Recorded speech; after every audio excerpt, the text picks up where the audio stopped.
মহানায়ক সুলাইমান খান, সোহান খান, এটা হচ্ছে আমাদের বাহন। হ্যাঁ, এই যে বাহনের পাইলট, সদ্য নিয়োগ দিয়েছে বাহনের জন্য। হাতিঝিলে তোমার অভিজ্ঞতা কি? এসে কি কি মনে করলা এখানে কি ধরনের উন্নয়ন করা উচিত? এখানে অনেক কিছু করা উচিত। কি করা উচিত? কি ধরনের উন্নয়ন? এখানে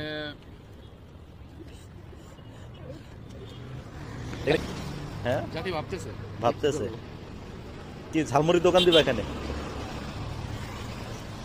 একটা ঝালমুড়ির দোকান দিলে জাতি উপকৃত হতো। না, বেশি হলো ফুচকার দোকান।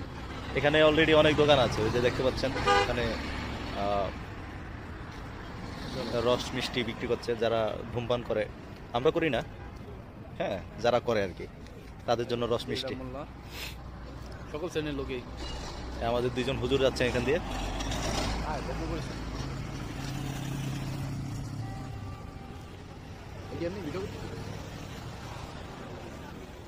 ওই যে একটা ব্রিজ দেখা যাচ্ছে।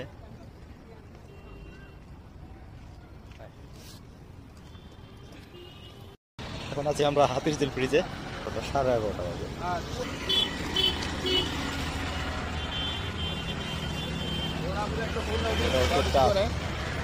চাঁদমামা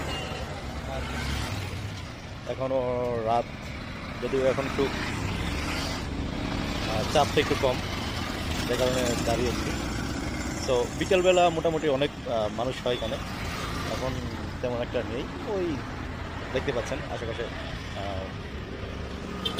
গাড়িগুলো দাঁড়িয়েছে, জাস্ট একটু সময় পার করছে।